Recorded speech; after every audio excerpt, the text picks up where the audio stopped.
Hey everybody, it's Kelly Sue with Cleopatra Art Studios, and I learned this in Girl Scouts too many years ago to actually remember. So like I was 12, maybe I was in Girl Scouts way too long. Let's put it that way.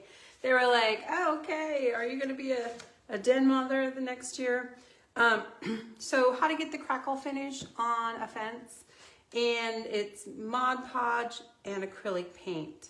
So I know that Mod Podge now has a YouTube channel, so they probably have a ton of videos on what to do with their interesting glue.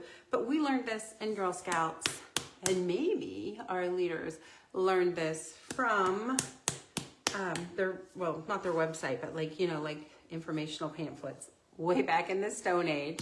So if you're just joining, say hello. I'm super excited you're here.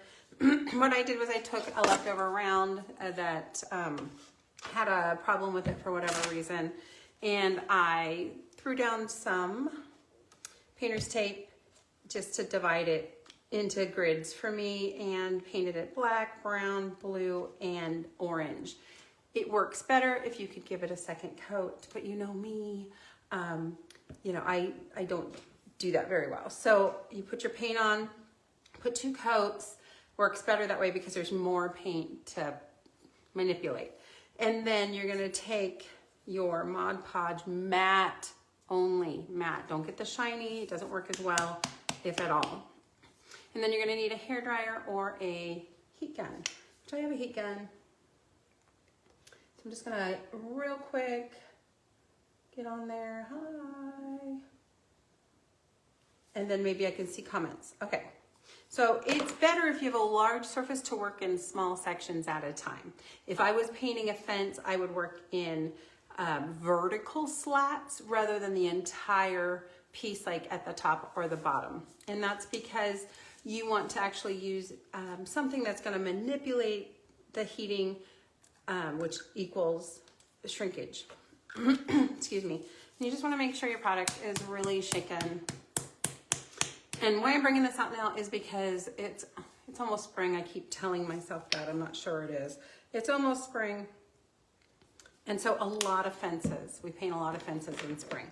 So I was just going to do some black, some brown, like a Bahama blue, and then the terracotta that we have, one at a time with just white over top. But it's just to give you an idea of what it looks like. So I'm going to generously up with a 1-inch brush, and it, whoops.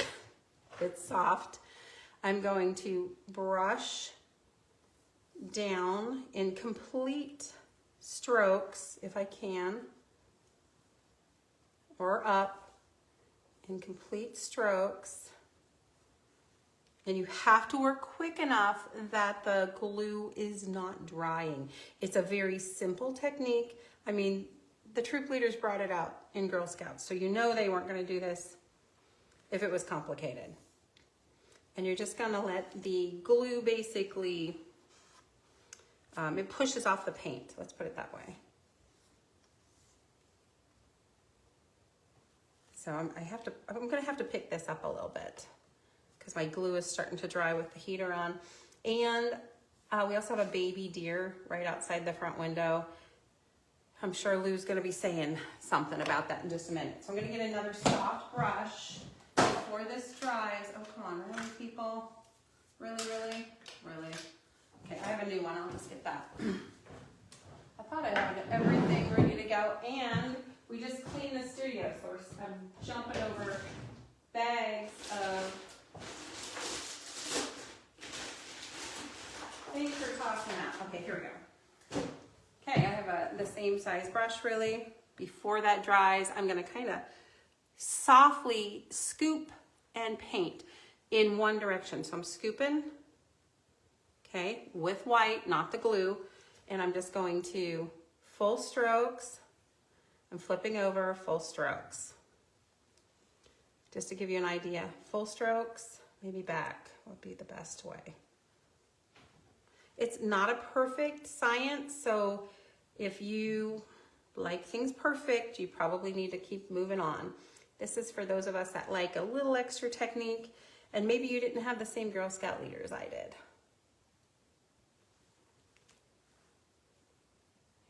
before. You can see that if you did the whole fence, if you had a fence and you did the whole fence, parts of it would dry. So if you do a half stroke, your line will show. So always go back, and I'm going super soft. I'm not doing the Incredible Hulk technique today. I'm trying hard not to. Okay, then you're gonna pick up your heat gun.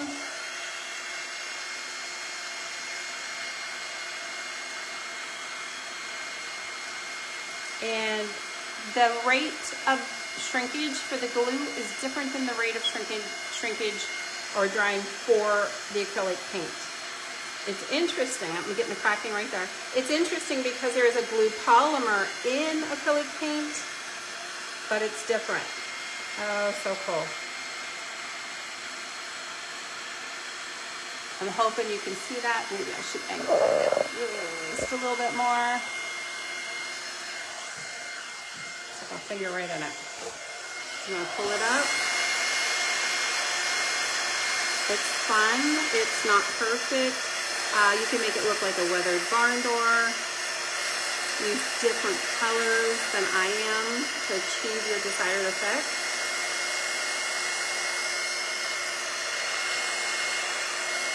There you go. If you get too hot with the heat gun, you're gonna bubble a bit. What you can do, let it dry.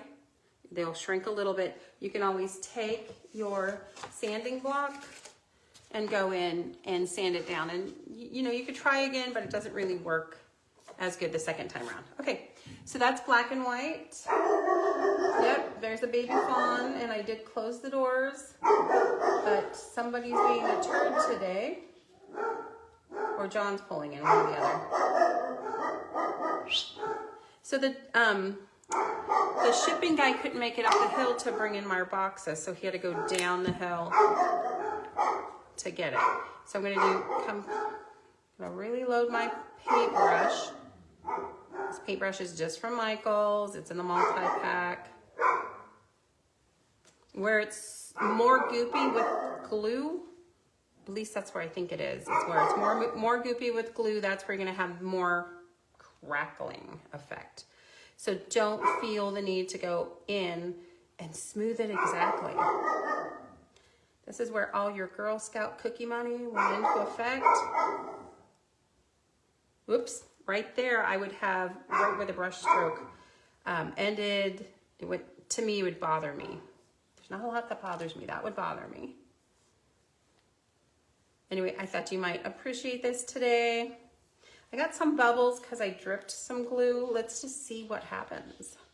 Maybe we're coming up with something new. There we go. Put a little bit more right here. All right, that's my glue. This is my paint. Okay, so it seems weird to paint right on top of glue. And the thing to keep in mind is not to press heavily or scrape.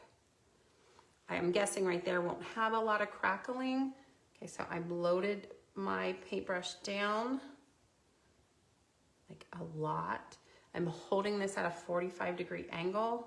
I'm putting paint on both sides. I'm overloading my paintbrush. Just looking for the best crackling technique ever. And if I was doing a fence, I'd probably choose a cream color for the top. Any kind of paint that's not super glossy is gonna work best. So probably stick Deco Art to the side. Folk Art has a matte brand. Craft Smart can be a little chalky, which is beneficial.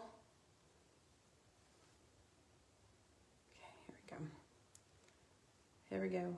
Go one more on that one. Okay, let's see what we get with the brown. I went a little heavier. Let's see. Don't get too close with the heat gun. Just keep the heat moving. Keep the heat moving.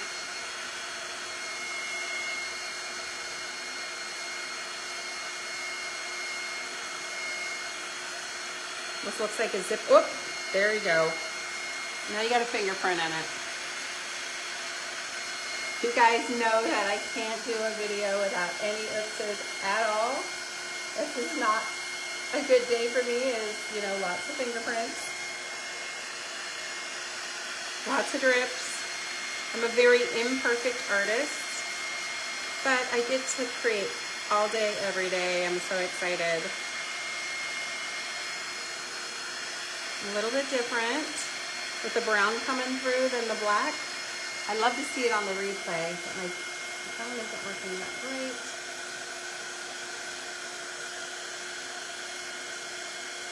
Side left. There we go. So the replay is really far behind. Okay, I'm starting to see the crackle in live person. Ooh.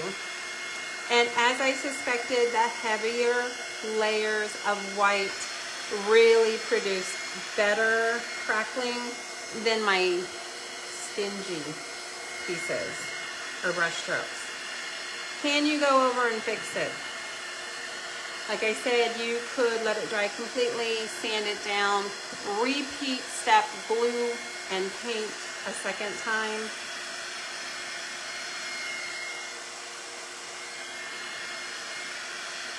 Let me know your favorite color combinations that you like to use. I typically like to use gold, but it's pretty slick.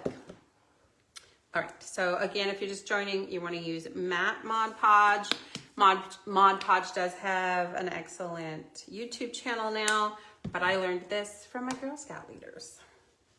Okay, I'm going to go to the Bahama Blue, and I'm not sure how well it's going to work just because I did one layer. I didn't stir it up or shake it up enough, so it was a little separated, but I wanted that to be an experiment.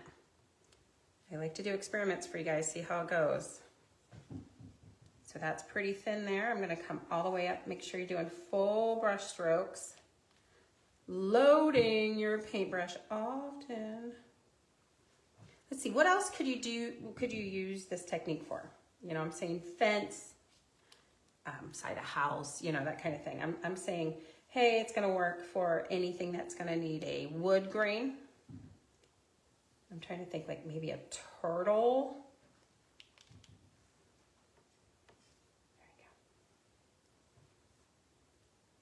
So this is the glue part. You can fidget a little with it, but what you want to do is make sure that there's a pretty even coverage of the matte glue.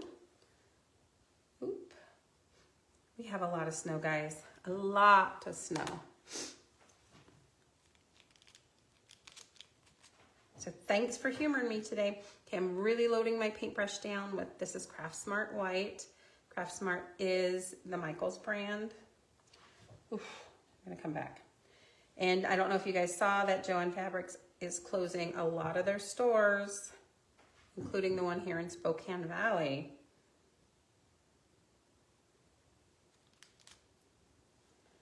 And Sabrina goes, well, I never see anybody in there. And I was like, girl, you're with me when I'm in there. But she reminded me that Hobby Lobby has fabric and Walmart has fabric. There's a quilt barn in town. It probably has fabric.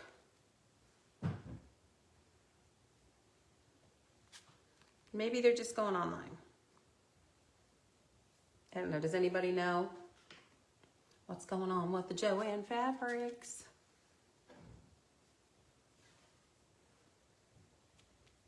It's funny because I bought a lot of paint on clearance from them several months ago, and at no time, and I said, oh, are you not going to have this? Are you going to discontinue this? At no time did they say, oh, we're going to be discontinued. But, you know, I don't know if they're a publicly traded company, so they probably couldn't tell anybody. They weren't giving me the dish on it.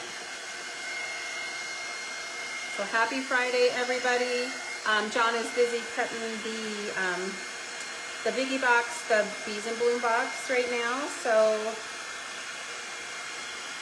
the girls will be wrapping those on Monday, and I will probably be filming on either tomorrow or Sunday, at least one of the projects, maybe the bee one. Ooh, this one is actually crackling pretty good, but I'm trying to think whether maybe I applied more paint than typical. You hold it up. You guys can see it crackling in real time.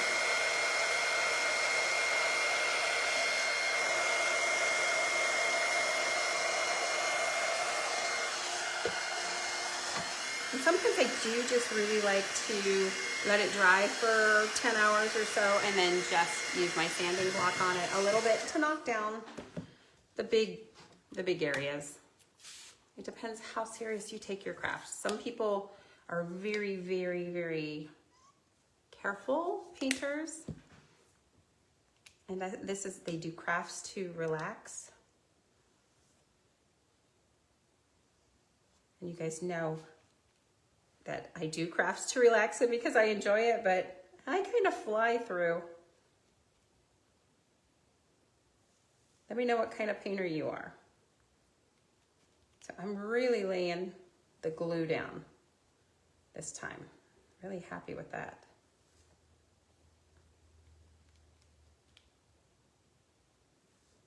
Okay, I have a brush stroke there. Yeah, I thought they were gonna have to kick me out of Girl Scouts. I was in there way too long, but I lived in the country. What else was I gonna do? My mom picked me up after work and I waited. It was met at a church, not our church, but a church. And I'd sit on the stairs for hours and wait for my mom to get done with work. And bittersweet memories now I can remember. Oopsie. They're keeping me out of trouble, apparently. All right, so I went pretty much in one direction, up and down. I'm gonna start on the tape and bring it down. I'm gonna actually bring it right back. I'm not overplaying with my paint. I am overlapping it. And this one I'm gonna do 2 brush strokes per. Let's see how that works. Just remember to move quick enough that the glue and the paint, they're not drying. I wonder about that.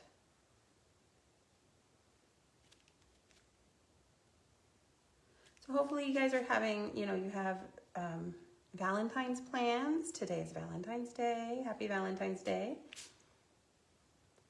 It's Valentine's Day here all year. And we're watching Rooster tonight so that the kids can go out. All right.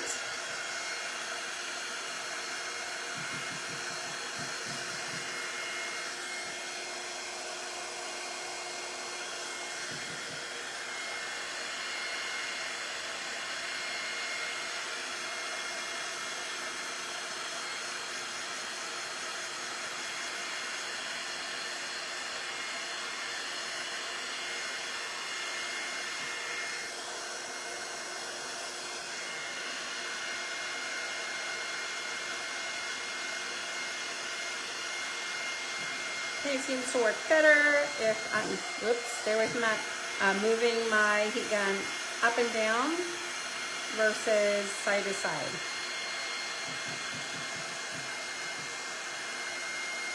I have to really pay attention to the paint bubbling on this particular portion, on this quadrant, because I really applied a lot of paint.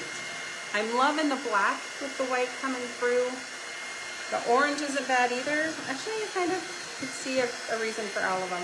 I'm not happy with my paint application on the brown, which is this quadrant here.